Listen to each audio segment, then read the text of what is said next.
Hey, this is Doug from King's X, and you're listening to Sonic Perspectives.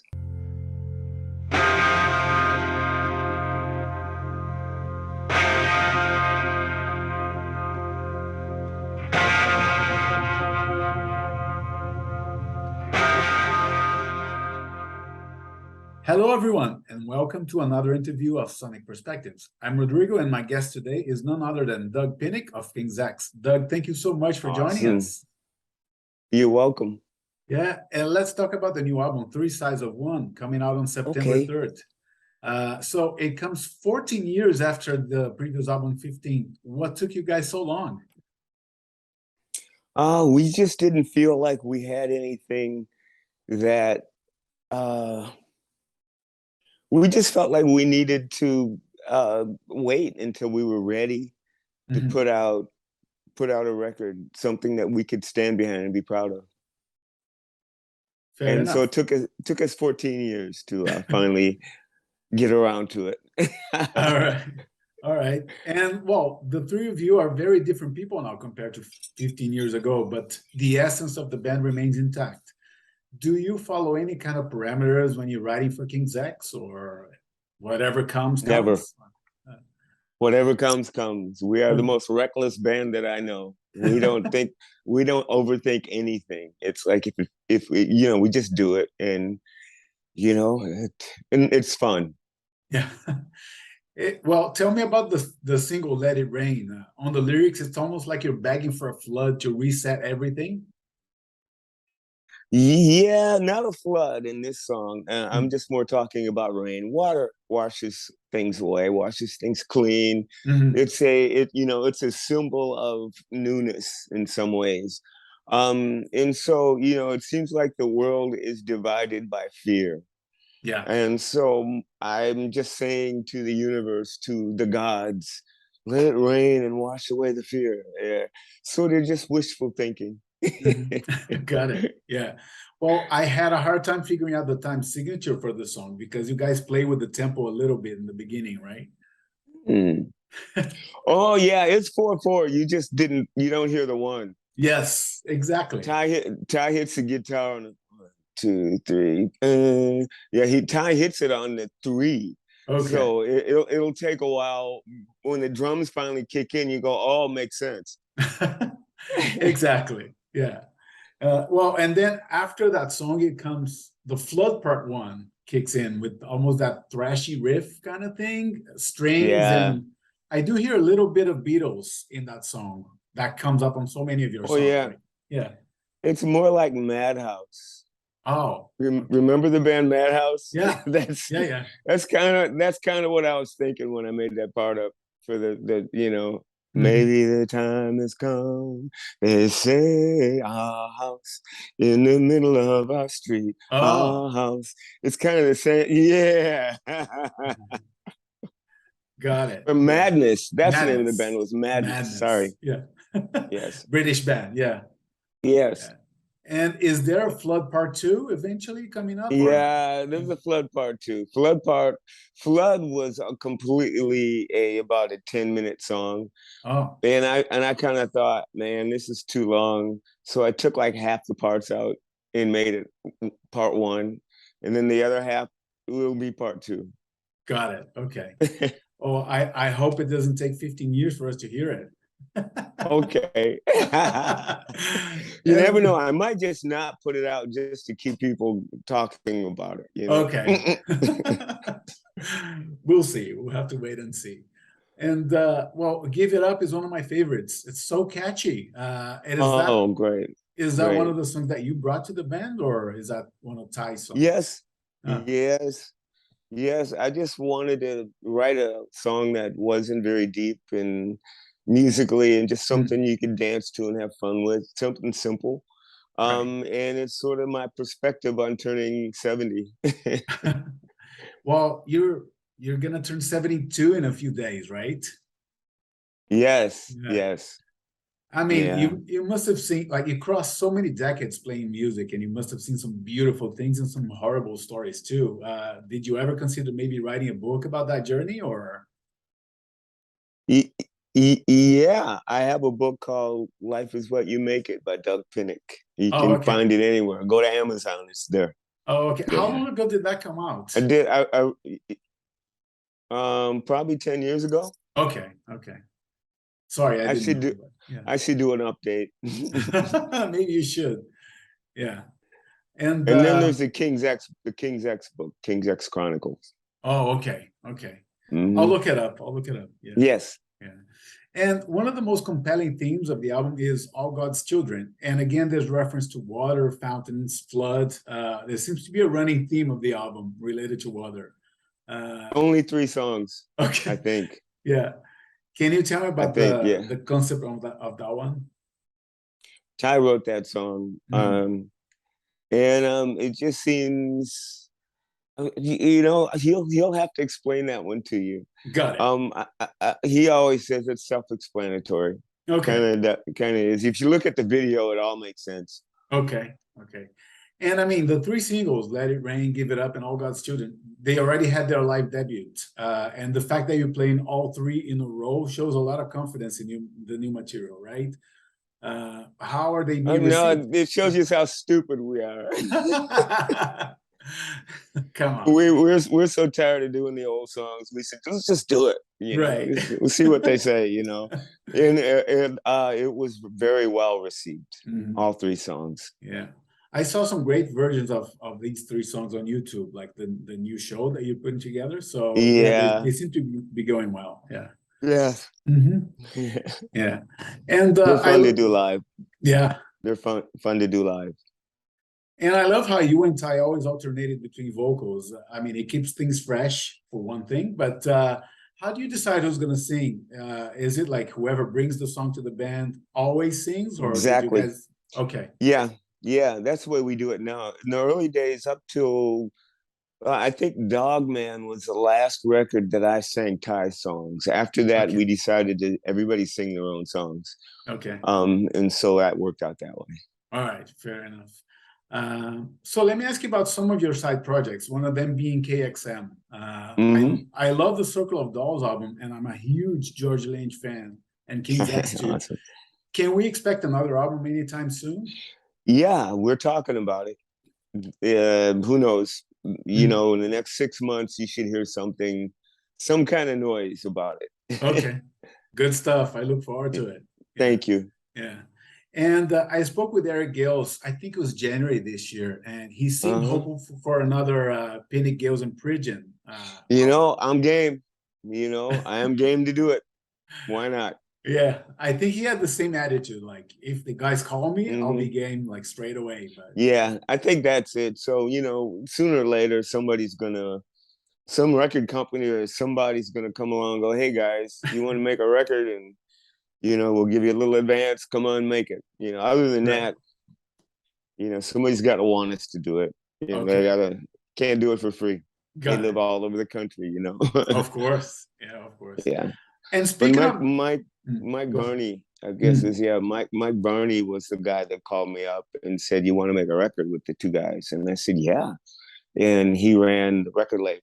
And so he came out and produced it and put us in the studio. So that's how that came out. Okay. Yeah. And speaking of that band, it has 3 left-handed people, 3 left-handed musicians. I've never seen any other band like that. Was that intentional when you guys, when the band was put together, or? No, I didn't even know that Thomas was left-handed until we start playing, and then we start talking, because Eric is right-handed. He just plays left-handed. Oh, okay. His brother played guitar left-handed and upside down backwards. And Eric said he just picked up his brother's guitar, and play it left-handed like his brother did. And that's how he learned. So he's literally right-handed. I asked him for his phone number when I first met him, when we exchanged numbers, and he used his right hand. Okay. And I said, you're not left-handed? He goes, no. So he just plays that way. Yeah, that's crazy. Okay. Yeah. Most people don't know that. Yeah. So I'm guessing you write left-handed as well. And did you ever? I'm ambidextrous. I can do things with both hands.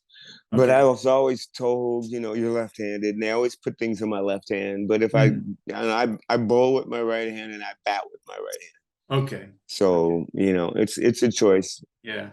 I'm weird in that sense too, because I do everything right-handed except playing guitar. I play left-handed. So it's kind of a crazy setup. Everyone like looks at me Wow. weird, but yeah, it's crazy. Yeah, Yeah. I would look Yeah. at you weird too.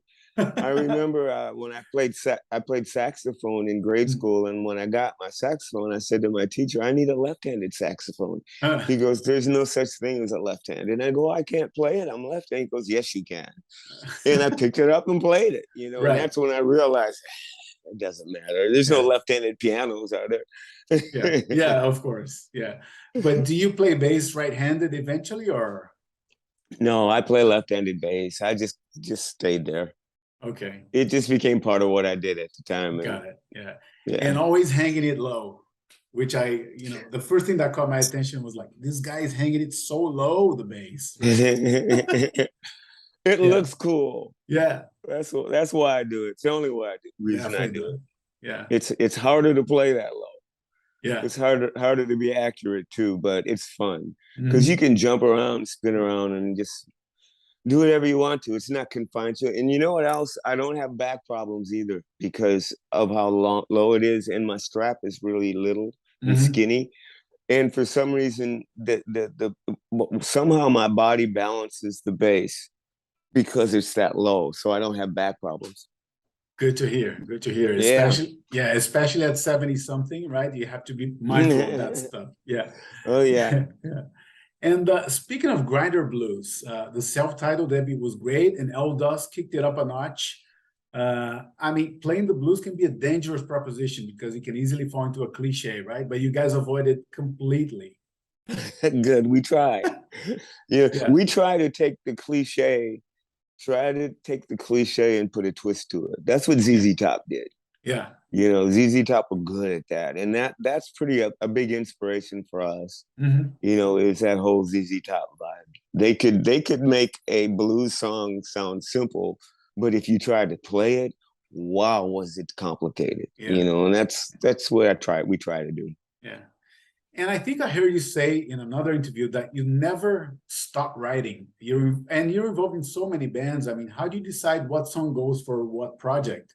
Or do you write in blocks, right? Now I'm gonna write for King's X, or now it's KXL. Yeah, I just write. Okay. One day I'll wake up and I'll feel like writing a song, and I'll sit down and start plowing it out, and and I'll get it halfway done and write another one, write Got it. 8 of them, and then all of a sudden I go, man, I got these songs, and you go back and work on some, and and it's like it's just that's how I do it. I have AHD, and so it's like it takes me a long time to finish a song, but I got a whole lot of them started. Got it. Got it. Like hours and hours of tape, right? Oh yeah, I got about And 500 songs. Yeah. wow. Okay. And as a prog metal fan and as a Dream Theater fan, I can't not ask you about the song you play with them, Lines in the Sand. Did you write parts of the song with them, or did they present you like the final product and say, add Yeah, your they just vocals called here? me up and said, "You want to?" They called me up and said, "Want to sing on this song?" And I go, "Sure." And they flew me to New York, and I walked into the studio, and they played me the song and said, "Can you like do your thing on it?" And I go, "Okay." And we did it in 2 takes, and we went out and had dinner. It was awesome. Right.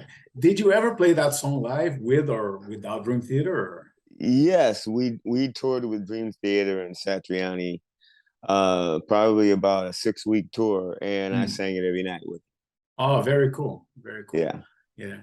To me, it was always kind of, crazy how you guys influence bands like on the prog and metal side, but also like Soundgarden and the grunge era type of bands.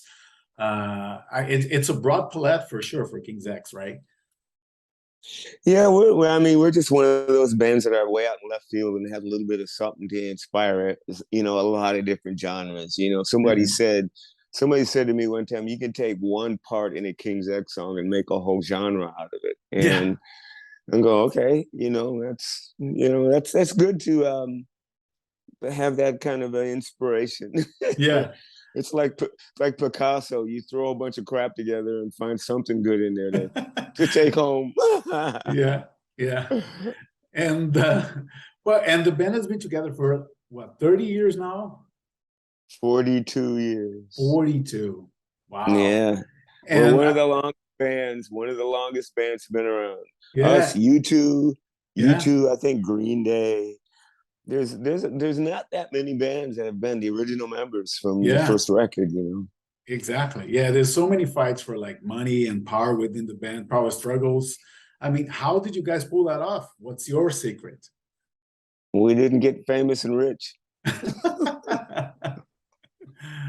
That's probably the reason. Right. Because it seems like when the power and the money and the fame comes, that's when everybody has a problem with each Yeah. other. Yeah. You I know, think, so yeah, I think, look at my shirt, The Rush. I think yeah. the way they solved it is like, let's split everything in three from the get-go. Anything that we profit, it's split in three. That's how we do it. Yeah. Okay. Yeah. Maybe that has something to do with it. I don't know, but yeah. Well, it would if we sold a lot and we were rich and famous, put it that way. Yeah. Then it'd be jealousy. But right now, it's like it don't matter. We're not making enough money for somebody to be jealous anyway. What we make, we split up anyway, three ways. You know. Right. Yeah. And well, earlier this year we lost John Azula, who was really important for King's X to take off in the early days of the band. Can you talk about his importance for the band at the time? I mean, he has a whole chapter on King's X in his book. Yeah, him and Marshall both, they were the ringleaders, you know. They were they're very supportive of us. They signed us. They put their money and their reputation behind us and really worked hard, and great people. Always felt us feel loved and cared for. You know, they both will be missed. Yeah, absolutely. Yeah. And so we were talking about how many different influences you have in your sound. And I know that at some point you were being labeled as a Christian rock band. Did that help or hinder your band in any way? I think it confused people more than anything. And, Yeah.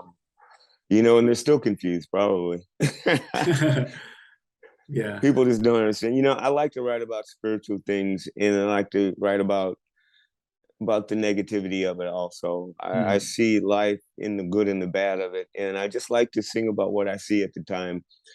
Some people might take it wrong, or some people might think I'm jumping on a bandwagon, but it's just a small bit of how I see the world, that's all. Right. And you know, it's art. You gotta leave it at that. Yeah. No, and that's fair. And I mean, I remember having discussions with my friends, and they were saying like, "Oh, this is a Christian band." And I'm like, "Well, you can't be spiritual without being preachy." And would it matter? Yeah. Would it matter if it was a spiritual band? Not. Is the music good? You know, if the music's good, then who gives a fuck? Exactly. You know, no matter what you say, because people will sing about the most vilest things about degrading women and be okay with it. But when someone sings a song about religion, all of a sudden it's got, oh, they're Christian. It's like, come on, what? It's so stupid sometimes, you know. I know, and I have to agree. Yeah. I know. Yeah. And I mean, Gretchen Goes to Nebraska is the King's X album that, the casual fan remembers and pretty much everyone remembers. Is there any other album you think should have had better luck, maybe, or an album that we should revisit now after a few years? Or say that one more time. Should we? So if there's another album other than Gretchen Goes to Nebraska that should have had better luck or should be ranked higher in your discography? Nah, that's like saying one of your kids are ugly, and take a look at him. He's not as bad as you think it is. Fair enough. Every record has a different vibe. Every record is a representation of who we were and how we felt about everything at that moment. So every record will sound different. Some records maybe sound like we worked on harder than others. Some records maybe sound like we didn't try hard enough. But at the end of the day, whatever was going on in our lives, we gave it everything we had. And that's what it was, you know. And we've always believed that that's the only way we can make music, is honestly. And so that's why it took us 14 years to put a record out, because we said, Right. you know, we're kind of not feeling it right now. So, you know, let's hang on for a while and not put something Right. out. Right. And that makes sense. I mean, do it when you can, if you can, when it makes sense for you guys, Right. right? Yeah. As Right. opposed to, well, we have a Right. deadline, let's put something out, right? Yeah. Oh God. Yeah. Yeah. Has that ever happened to we you in don't the have past? we never hardly ever had those. Mhm. I remember making Faith of Love, I think it was, and we were past deadline, and Sam had to have the mixes in by midnight, Mhm. and he was up all night still mixing. You know, I remember that, but I wasn't under pressure. We had finished the record. It was his problem. Right. And with 15 or 16 albums under your belt, how do you put Yeah. together a set list these days? And what song like you must play every night? There's nothing we must play anymore. What Mhm. we must play is what we can. Okay. Okay. And that's about it, you know, because we can't sing those songs anymore. They're too high. Yeah, We dropped keys on our guitar, but you can only go so low. exactly. And then you lose the whole momentum, and it's just the way it is. It's life. And people can't expect you to do those songs, Yeah. when you're 30, 40 years later. Yeah. But for us now, since we have a new record, we're going to do most of that new record, and we'll do a handful of old songs. We'll handpick them and make sure we can do them. It's Mhm. our we physically can, and that's how we pick them now. And the new songs, I think we should be able to play almost the whole record, Mhm. because it's who we are now. So we should be able to pull that off. Okay. Okay. Yeah. And so before we wrap it up, let me ask you about live dates. I know there's a few shows in October Yeah, and November. And then what's right. next? Well, Ty has an immune problem, and the doctors are doing tests on him, and we're waiting to see what the test results are so that Mhm. we can plan accordingly. We might have to only play weekends, or if he can do this, we'll find a tour bus and go to Europe and do that. Mhm. So it all depends on the future right now. So just keep your eyes open and ears open. Yeah. Well, I'm here in Toronto, and I hope you guys can make it here to I hope so too. the Oh yeah, north. Toronto. Yeah. Yes. Yeah. Well, I'll keep my fingers crossed. Awesome. Yeah. But Doug, thank you so much for Okay. the interview, and all the best with Three Sides of One. Thank you very much. Love the background. Take Take care, care. man. Cheers. Bye. Bye. Bye-bye.